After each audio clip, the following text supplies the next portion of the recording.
नमस्कार, मैं हूं अनुराधा प्रसाद। पूर्व प्रधानमंत्री अटल बिहारी वाजपेयी अक्सर एक बात कहा करते थे कि दोस्त बदले जा सकते हैं लेकिन पड़ोसी नहीं। भारत के पश्चिम में एक ऐसा पड़ोसी मुल्क है जिसे कौन चलाता है और वो कैसे चलता है, सत्ता किसके हाथों में रहती है, इन सवालों के जवाब में दुनिया भर के पॉलिटिकल पंडित, डिप्लोमैट और रिसर्चर्स अक्सर गच्चा खाते रहते हैं। जी हाँ, मैं बात कर रही हूं अपने पड़ोसी मुल्क पाकिस्तान की, जहां की फिजाओं में ऑक्सीजन से ज्यादा साजिश और तिकड़म मौजूद है, जहां दोस्त और दुश्मन में फर्क करना मुश्किल है। कब कौन दोस्त बन जाए और कौन दुश्मन, इसका पता ही नहीं चलता। ये एक ऐसा मुल्क है जहां कोई किसी की सुनना नहीं चाहता, कोई किसी के अधीन काम करना नहीं चाहता। अपनी सहूलियत के हिसाब से सबने अपनी लकीर खींच रखी है। एक मुल्क को चलाने, बढ़ाने और कामयाब बनाने में जो भी फैक्टर्स अहम किरदार निभाते हैं, वो पाकिस्तान में एक दूसरे से टकराने और निपटने में हमेशा व्यस्त रहते हैं। ये सब पाकिस्तान के जन्म से लेकर अब तक जारी है। आज मैं पाकिस्तान की बात इसलिए कर रही हूं क्योंकि अगर पड़ोस में आग लगी हो तो आप बेफिक्र होकर नहीं बैठ सकते। आज पाकिस्तान एक ऐसे मोड़ पर खड़ा है जहां कभी भी कुछ भी हो सकता है। जाहिर है उसका असर भारत पर भी पड़ना तय है। इसलिए आज मैं आपको समझाने की कोशिश करूंगी कि पाकिस्तान में ऐसा क्या है जिससे वहां हमेशा संघर्ष की स्थिति और साजिश के लिए जमीन तैयार रहती है, जहां अब तक कोई भी प्रधानमंत्री अपना कार्यकाल पूरा नहीं कर पाया, जहां सेना कभी भी लोकतंत्र को अपने बूटों तले रौंद देती है। इस्लामाबाद में बैठी सरकार रावलपिंडी के बैठे आर्मी के जनरल्स के इशारे पर नाचती रहती है। जिस पाकिस्तान के सामने जन्म के समय जन्नत में तब्दील होने की संभावना थी, उसे पिछले 75 वर्षों में किन शक्तियों ने एक नाकाम मुल्क और आतंकियों की जन्नत बना दिया। क्या पाकिस्तान के लोग ऐसे ही घुट घुट कर मरते रहेंगे या इस रात की कभी सुबह होगी?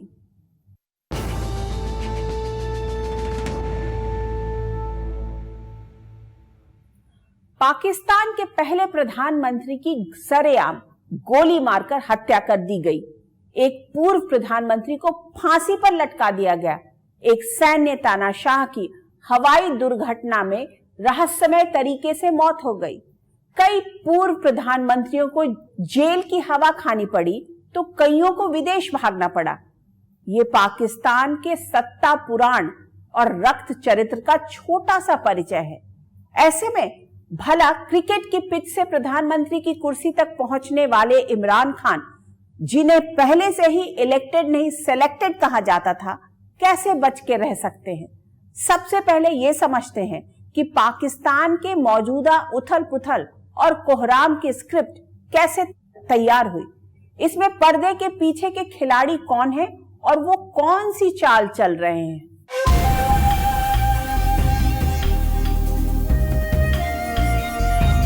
जो मर्जी ये कर ले, हुकूमत जाती है जाए, जान जाती है जाए, कभी इनको माफ नहीं करूंगा।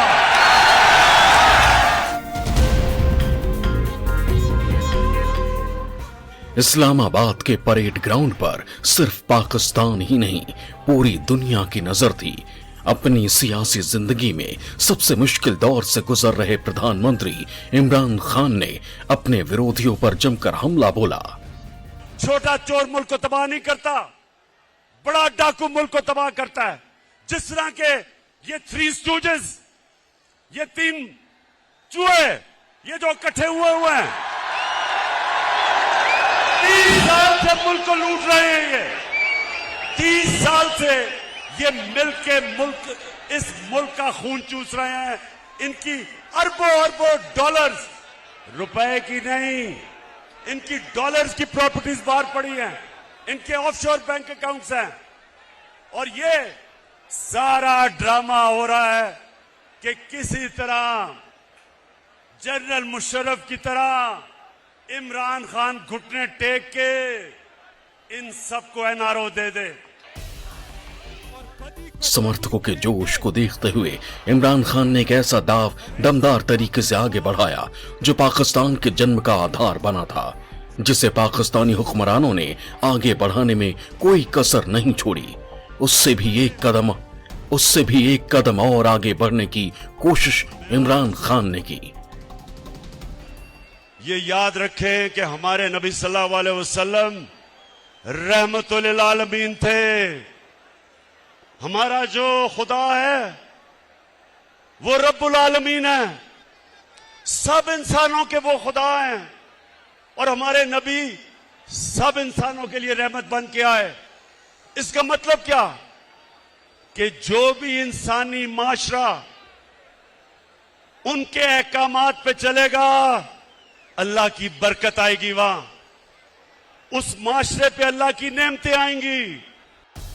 इमरान खान ने खुद को पाकिस्तान के ऐसे नायक के तौर पर पेश करने की कोशिश की जिसके जहन में इस्लाम और जिगर में सिर्फ और सिर्फ पाकिस्तान के गरीब लोग हैं। इतना ही नहीं, इमरान खान ने बिना लाग लपेट कर कह दिया कि 5 साल पूरा करेंगे, यानी इस्तीफा नहीं देंगे। हम अमीर से टैक्स इकट्ठा करके अपने गरीब लोगों को ऊपर उठाएं, और इंशाअल्लाह मेरा यह वादा है कि जब हम 5 साल मुकम्मल करेंगे, सारा पाकिस्तान देखेगा कि कभी इस मुल्क की तारीख में किसी गवर्नमेंट ने इतनी तेजी से पाकिस्तान की गुर्बत कम नहीं की। कप्तान खान का इरादा साफ है कि आखिरी गेंद तक खेलेंगे, चाहे अंजाम कुछ भी हो, यानी विरोधी पार्टियों के दबाव में किसी कीमत पर नहीं झुकेंगे। इमरान सरकार के खिलाफ विपक्षी पार्टियों ने पहले से ही मोर्चा खोल रखा है। सांसद से लेकर सड़क तक विरोधी पार्टियों ने ऐसी रणनीति तैयार की है जिसमें इमरान की सरकार का बचना नामुमकिन जैसा लग रहा है। फिलहाल विपक्ष उम्मीदों के घोड़े पर सवार है और उन्हें इमरान सरकार ध्वस्त होने से एक कदम दूर दिख रही है। बोलना बंद करे वरना हम सच बोलने पर मजबूर हो जाएंगे, वरना जो खातून अव्वल का करप्शन है हम मुल्क और कौम के सामने लेकर आए। पाकिस्तान के अवाम के लिए कदम उठाया है। इस बैड गवर्नेंस, नालायकी और नाअहली से निजात का सफर है। लेकिन नवाज शरीफ के मुजरिम नहीं है इमरान खान, मरियम नवाज के मुजरिम नहीं, वो इस कौम के मुजरिम, और इंशाअल्लाह ताला इनका फैसला अल्लाह। ये सब स्कैंडल्स का बाप है ये स्कैंडल। कोई तरक्की, ट्रांसफर, कोई पोस्टिंग, कोई तब्दीली रिश्वत के बगैर नहीं होती थी, और वो रिश्वत कहाँ जाती थी ये पूरी दुनिया को पता है। अब जब इसके सबूत आएंगे तो लोगों की आंखें खुलेंगी कि ये क्या धूल झोंक। इमरान खान को सत्ता से बेदखल करने की स्क्रिप्ट तैयार करने में लंदन में बैठे नवाज शरीफ की भूमिका अहम मानी जा रही है। इस मिशन में बिलावल भुट्टो की पीपीपी और फजलुर रहमान की पार्टी भी साथ साथ है। दरअसल इमरान खान की मुश्किलें उनकी ही पार्टी के 24 सांसदों के बागी होने के बाद शुरू हुई। बागी सांसदों को लाइन पर लाने के लिए इमरान सरकार ने सुप्रीम कोर्ट का दरवाजा खटखटाया और मतदान में हिस्सा लेने से रोकने की अपील की, लेकिन सुप्रीम कोर्ट ने सांसदों को अविश्वास प्रस्ताव में वोट डालने से रोकना सांसदों के अपमान जैसा बताया। फिलहाल इस मामले में पाकिस्तान के सुप्रीम कोर्ट ने फैसला नहीं सुनाया है। अब इस तरह की चीज़ें वहाँ पर अगर हो सकती हैं तो किस तरह का कॉन्फिडेंस लोगों में रहेगा वहाँ की गवर्नमेंट के हिसाब से। तो मेरा मानना यह है कि कोशिश हो सकता है कि एवरेज पाकिस्तानी चाहता हो कि हमारे मुल्क में डेमोक्रेसी आए, लेकिन जो एक्चुअल चीज़ हो रही है, जब तक कि वहाँ पर आर्मी का, इस बार भी आर्मी की खास प्रॉब्लम है। जनरल बाजवा ने साफ कह दिया है कि वो उनके साथ सपोर्ट नहीं कर रहे हैं इमरान खान का, इसीलिए एक नया एक वो बन रहा है। तो ये चीज़ जो है पाकिस्तान के बारे में अगर आप देखें तो आपको लगेगा कि एक डेमोक्रेटिक शैम है वहां पर। 28 मार्च को नेशनल असेंबली यानी पाकिस्तान के संसद में इमरान सरकार के खिलाफ अविश्वास प्रस्ताव पर चर्चा होनी तय है। पाकिस्तान के संविधान के मुताबिक अविश्वास प्रस्ताव लाए जाने के 3 दिन बाद और 7 दिन के अंदर वोटिंग कराना जरूरी है। माना जा रहा है कि पाकिस्तान में 3 या 4 नवंबर को वोटिंग हो सकती है। पाकिस्तान में सांसदों की संख्या 342 है। ऐसे में बहुमत का आंकड़ा 172 का है। इमरान खान की पार्टी पाकिस्तान तहरीक इंसाफ के पास 155 सांसद थे, लेकिन उन्होंने दूसरी छोटी पार्टियों से गठबंधन कर 179 वोट हासिल किए थे। विपक्ष को लग रहा है कि उसके साथ संख्या बल पूरा है और इमरान सरकार अल्पमत में, यानी इमरान खान की सरकार सिर्फ चंद घंटों की मेहमान है। लेकिन पाकिस्तान में सत्ता समीकरण बदलने में कई दूसरे फैक्टर भी अहम भूमिका निभाते रहे हैं, जिसमें से एक आर्मी भी है। पहले आर्मी की ओर से कहा गया कि वो सियासत से दूर है, लेकिन हाल ही में प्रधानमंत्री इमरान खान और आर्मी चीफ जनरल बाजवा के बीच 2 घंटे की मीटिंग के बाद सियासी तस्वीर बदलने के कयास लगाए जाने लगे हैं।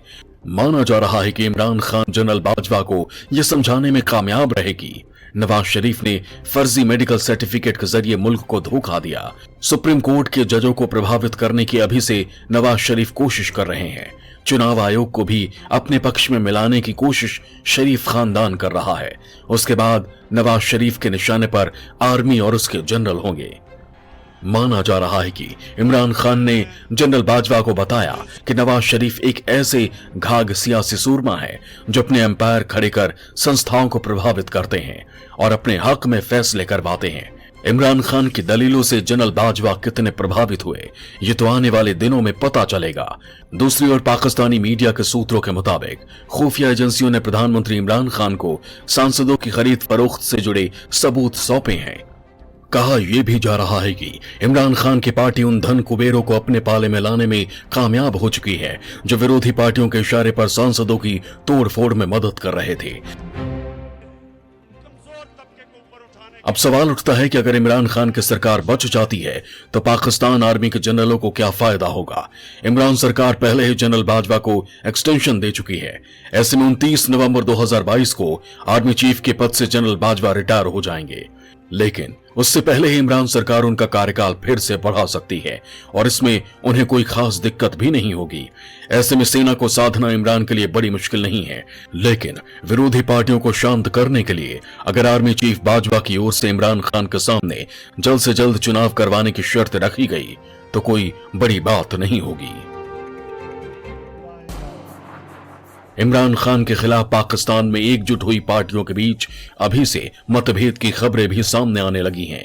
कहा जा रहा है कि इस गठबंधन में इमरान सरकार गिरने के बाद PMLN के शाहबाज हुसैन का प्रधानमंत्री बनना तय माना जा रहा है, लेकिन सवाल उठ रहा है कि PPP यानी बिलावल भुट्टो की पार्टी को क्या मिलेगा।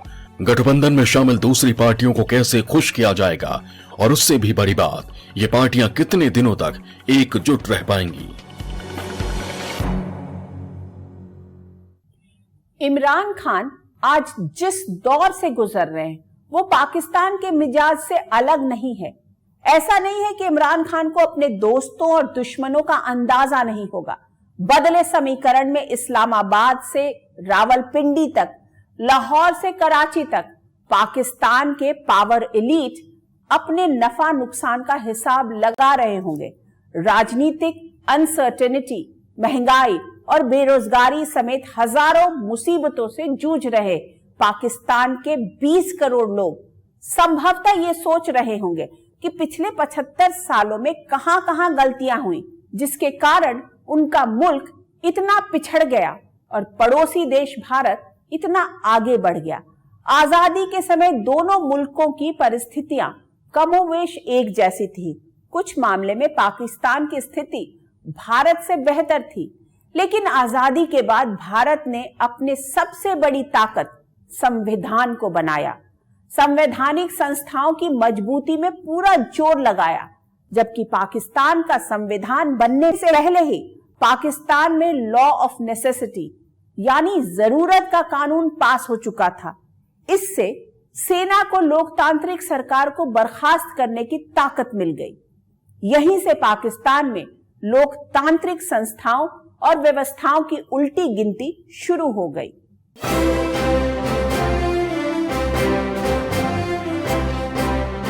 आप सब आजाद हैं अपने मंदिरों में जाने के लिए, आप सब आजाद हैं अपनी मस्जिदों में जाने के लिए और किसी भी और इबादत गाह में जाने के लिए। मोहम्मद अली जिन्ना अच्छी तरह जानते थे कि मुसलमानों के लिए अलग देश के नाम पर पाकिस्तान तो बन गया, लेकिन एक मुल्क के तौर पर तभी खड़ा रह सकता है जब रूल ऑफ लॉ हो, सभी धर्म के लोगों को बराबरी का हक मिले।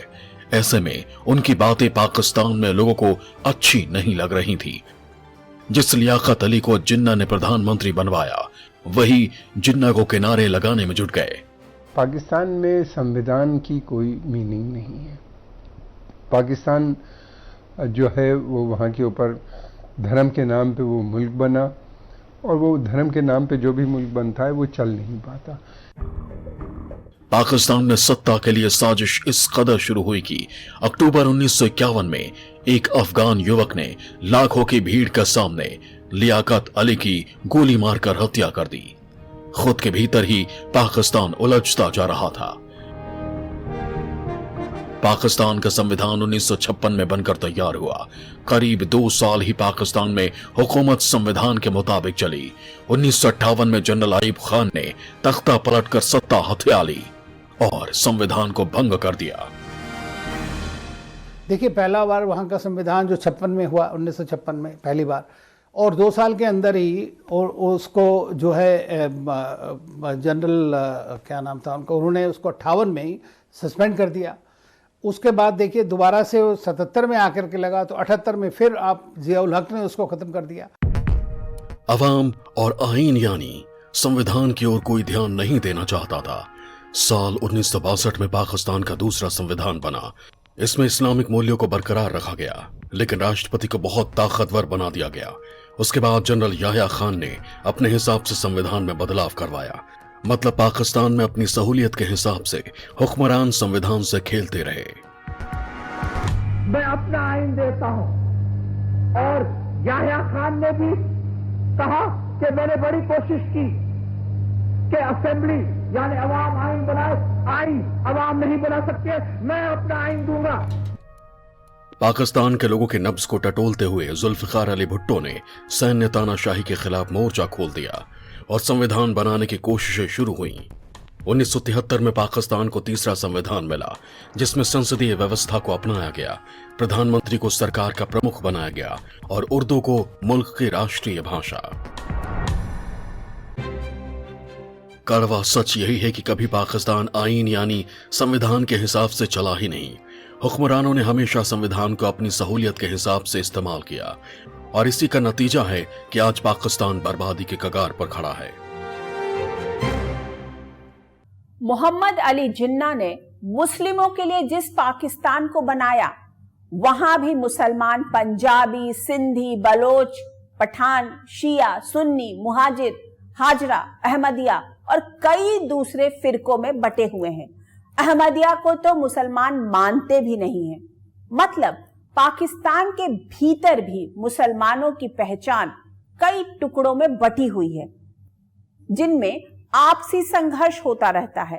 पाकिस्तानी हुक्मरानों ने भाषा, क्षेत्रीय असमानता, राजनीतिक प्रतिनिधित्व और जन आक्रोश से जुड़े मुद्दों का समाधान संविधान के दायरे में खोजने की जगह सेना की बंदूकों में देखा, जिसका नतीजा रहा कि पाकिस्तान का बंटवारा हो गया और बांग्लादेश का जन्म हुआ। सरकार, सेना और सिस्टम में पंजाबी मुस्लिमों के वर्चस्व के खिलाफ पाकिस्तान के अलग अलग हिस्सों में आक्रोश अक्सर सामने आता रहता है। पाकिस्तान में सेना शुरू से ही अहम किरदार निभाती रही है, कभी सीधे तो कभी अप्रत्यक्ष रूप से। ये पाकिस्तान की जर्जर लोकतांत्रिक संस्थाओं का ही नतीजा है कि किसी भी चुनी हुई सरकार को आर्मी के जनरल सत्ता से बेदखल कर देते हैं। पिछले 75 वर्षों में वहां 33 साल सेना का शासन रहा है।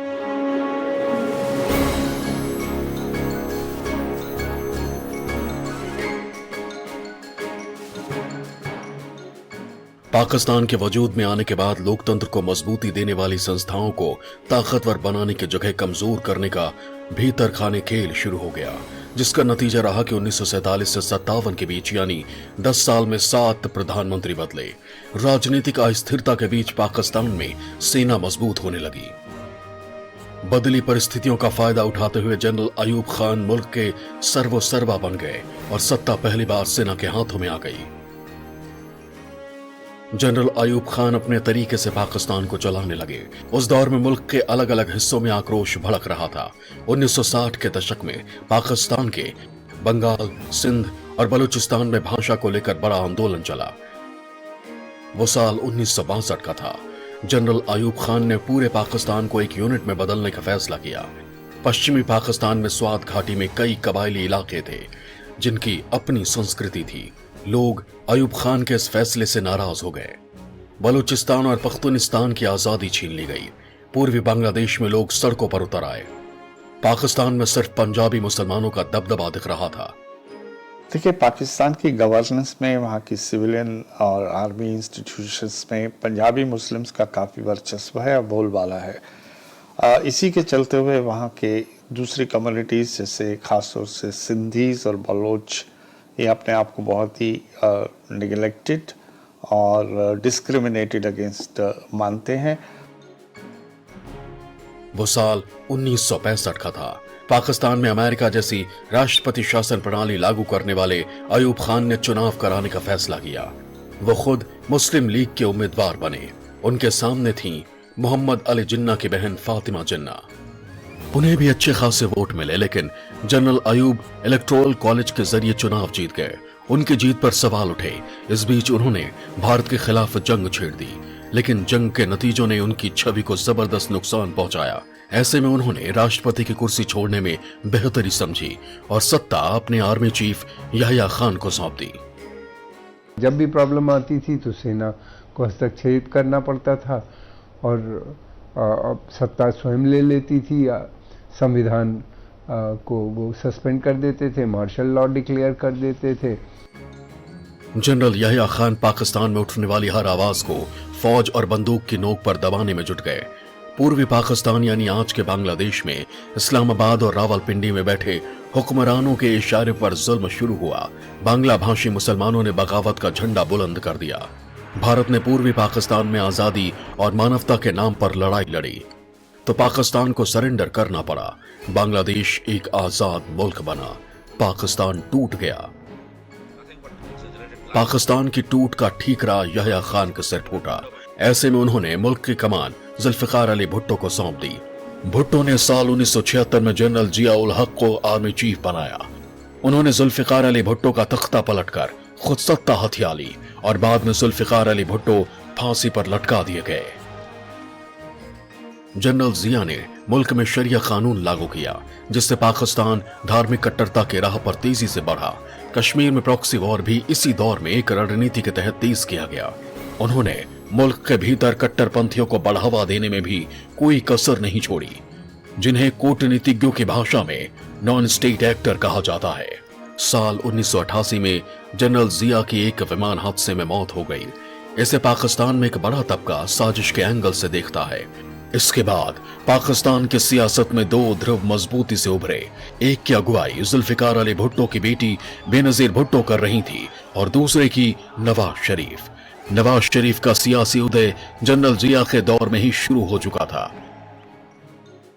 पाकिस्तान में सत्ता किसी की भी हो, कट्टरपंथियों और आतंकियों को पूरा संरक्षण मिलता रहा। इसमें पाकिस्तान की खुफिया एजेंसी ISI बड़ी भूमिका निभाने लगी। वो साल 1999 का था। पाकिस्तान के प्रधानमंत्री की कुर्सी पर थे नवाज शरीफ। उन्होंने जनरल परवेज मुशर्रफ को आर्मी चीफ बनाया, लेकिन उसी मुशर्रफ ने नवाज शरीफ का तख्ता पलटकर उन्हें नजरबंद कर दिया। ऐसे में नवाज शरीफ को दूसरे मुल्क में शरण लेनी पड़ी। इस तरह चौथी बार पाकिस्तान की कमान सेना के हाथों में आ गई। साल 2002 में चुनाव की रस्म अदायगी हुई, जिसमें जनरल मुशर्रफ के PMLQ चुनाव जीती। वक्त का पहिया आगे बढ़ा। साल 2007 के चुनाव में हिस्सा लेने के लिए बेनजीर भुट्टो वापस पाकिस्तान लौटी, लेकिन रावलपिंडी में एक चुनावी रैली के दौरान उनकी हत्या कर दी गई। सहानुभूति लहर में उनकी पार्टी चुनाव जीत गई। राष्ट्रपति मुशर्रफ पहले ही न्यायपालिका से टकराव के लिए दरवाजे खिड़कियां खोल चुके थे। ऐसे में उन्हें भी राष्ट्रपति पद से इस्तीफा देकर विदेश भागना पड़ा।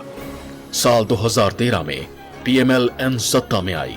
नवाज शरीफ तीसरी बार प्रधानमंत्री की कुर्सी पर बैठे, लेकिन इस बार उन्हें भ्रष्टाचार के आरोप में अपनी प्रधानमंत्री की कुर्सी गंवानी पड़ी। ऐसे में सेना को भी खेल करने का मौका मिल गया। साल 2018 के पाकिस्तान चुनाव में सेना ने भीतर खाने इमरान खान का समर्थन किया और जोर तोड़ से उन्हें प्रधानमंत्री की कुर्सी पर बिठा दिया। सत्ता के लिए खींचतान और वर्चस्व की लड़ाई बदस्तूर जारी रही। आर्मी को पाकिस्तान में सबसे ताकतवर माना जाता है, लेकिन एक सच ये भी है कि पाकिस्तान में आर्मी के भीतर भी एका नहीं है। रावलपिंडी में बैठने वाले जनरलों के बीच मनमुटाव और अहम पोस्टिंग के लिए भीतर खाने खेल चलता रहता है। इसमें एक अहम भूमिका निभाती है वहां की खुफिया एजेंसी ISI, जो पाकिस्तान में इतनी ताकतवर है कि चुनावी प्रक्रिया से लेकर अदालतों के फैसले तक को भी प्रभावित करती रहती है। किसी का सत्ता समीकरण बनाने से लेकर बिगाड़ने में ISI की भूमिका हमेशा रहती है। इन सब के अलावा आतंकियों को पालने, पोसने और कट्टरपंथियों को खड़ा करने में ISI को महारत हासिल है। मतलब दुनिया के नक्शे पर पाकिस्तान एकमात्र ऐसा मुल्क है जिसमें अनगिनत ताकतें हैं और सभी एक दूसरे से ताकत लेती हैं और देती हैं। वहां की सियासत की सबसे कमजोर नस है कश्मीर। सरकार, सेना और ISI हमेशा अपनी सहूलियत के हिसाब से कश्मीर का राग अलापते रहती हैं। Foreign ministers, we have failed both the Palestinians and the people of Kashmir.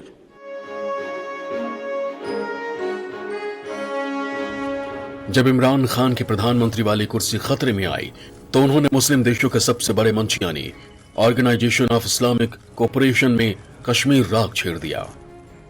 पहले भी पाकिस्तान के ज्यादातर हुक्मरानों ने कश्मीर के नाम पर अपनी सियासी जमीन मजबूत की। यह भी अजीब संयोग ही है कि इमरान खान को अब भारत की विदेश नीति अच्छी लगने लगी है। मैं आज हिंदुस्तान को दाद देता हूं, इन्होंने हमेशा आजाद फॉरेन पॉलिसी रखी। दरअसल पाकिस्तान ने अपनी बर्बादी का रास्ता आजादी के कुछ साल बाद ही चुन लिया। 1954 में पाकिस्तान अमेरिका की गोद में बैठ गया, जहां से उसे डॉलर और हथियार मिलने लगे। एक आजाद मुल्क ने डॉलर के लिए अपनी संप्रभुता से सौदा कर लिया। 1965 और 1971 की जंग पाकिस्तान ने अमेरिकी हथियारों के दम पर लड़ी। बाद में रूस के खिलाफ अफगान युद्ध में अमेरिका ने पाकिस्तानी सैनिकों का इस्तेमाल किया, तालिबान को खड़ा किया। इसमें बड़ी भूमिका पाकिस्तान की खुफिया एजेंसी ISI ने निभाई। वहां की फौज और ISI बहुत ताकतवर हो गए। कश्मीर में आतंकियों को भेजने लगे। POK में आतंकियों के ट्रेनिंग कैंप लगने लगे, जिनमें हेडमास्टर की भूमिका में पाकिस्तानी फौज के अफसर थे। पाकिस्तान के पिछले 75 साल के इतिहास पर नजर डालें तो ये एक साफ जाहिर होता है कि धीरे धीरे पाकिस्तान में सिविलियन अथॉरिटी, सिविलियन इंस्टीट्यूशंस ये डाइल्यूट हुई हैं, इनका पतन हुआ है और पैरेलली आर्मी और ISI जैसी डीप स्टेट, इसकी पकड़ देश की गवर्नेंस पे मजबूत हुई है। साथ ही साथ कुछ फंडामेंटलिस्ट ऑर्गेनाइजेशन भी हैं जिनका इन्फ्लुएंस पाकिस्तान में बढ़ा है। अमेरिका पर 9/11 हमले के बाद समीकरण पूरी तरह से बदल गए। पाकिस्तान ने अमेरिकी डॉलर और हथियारों के लिए अपने 4000 सैनिकों और 35,000 निर्दोष लोगों को मरवा दिया और पोल पट्टी तब खुली जब ओसामा बिन लादेन को पाकिस्तान के एबटाबाद में अमेरिकी सील कमांडोज ने मार गिराया। पाकिस्तान आतंकियों की जन्नत और ISI आतंकियों की मैनेजर की भूमिका में है, ये बात किसी से छिपी नहीं है। वहां के घरेलू नीति से लेकर विदेश नीति तक में सरकार, सेना और ISI तीनों की भूमिका रहती है। पिछले साल अफगानिस्तान पर तालिबान के कब्जे के बाद आतंकियों की सरकार बनवाने में मदद के लिए तो ISI चीफ खुद काबुल पहुंच गए थे। डेमोक्रेसी न होने की वजह से इंस्टीट्यूशन में जो डेमोक्रेसी के जो इंस्टीट्यूशन होते हैं वो डेवलप नहीं हो पाए हैं, पाकिस्तान में है ही नहीं वहाँ पे। तो सब सेना, फिर दूसरे सेना का कट्टरपंथी धार्मिक संस्थाओं के साथ एक जुड़ाव है जो उनको मान्यता प्रदान करते हैं, जो उनको लेजिटिमेसी देते हैं। हिंदुस्तान के मोस्ट वांटेड हाफिज सईद, मौलाना मसूद अजहर और सैयद सलाउद्दीन जैसे आतंकी सरेआम घूम रहे हैं, तो अफगानिस्तान से लगे इलाकों में भी तहरीक तालिबान पाकिस्तान जैसे आतंकी संगठन सक्रिय हैं। आज की तारीख में कट्टरपंथी और आतंकी पाकिस्तान में इतने ताकतवर बन चुके हैं कि वो इस्लामाबाद में बैठी सरकार को भी चुनौती देने में नहीं हिचकते। पाकिस्तान के हुक्मरानों ने मुल्क को हमेशा अपनी निजी जागीर की तरह इस्तेमाल किया है, तो आर्मी के जनरलों ने मुल्क को अपनी जरूरतें पूरा करने वाले एक साधन के तौर में। ऐसे में पाकिस्तान की विदेश नीति भी इस्लामाबाद और रावलपिंडी के बदलाव के साथ बदलती रही। महाशक्तियों के पावर गेम में पाकिस्तानी कभी इस गोद में तो कभी उस गोद में बैठते रहे हैं। मुल्क की तरक्की के बारे में ईमानदारी से कभी न तख्ता पलट करने वाले सैन्य तानाशाहों ने सोचा, न चुनाव जीतकर सत्ता हासिल करने वाले हुक्मरानों ने। अपना रसूख बढ़ाने के लिए पाकिस्तान ने स्वतंत्र विदेश नीति की जगह अमेरिका का पिछलग्गू बनने में फायदा देखा। अमेरिकी हथियारों के दम पर भारत से उलझा तो उसे पूर्वी पाकिस्तान खोना पड़ा। भारत के खिलाफ प्रॉक्सी वॉर के लिए उसने कट्टरपंथियों और आतंकियों की जमात खड़ी की, जो आज उसके लिए भस्मासुर साबित हो रहे हैं।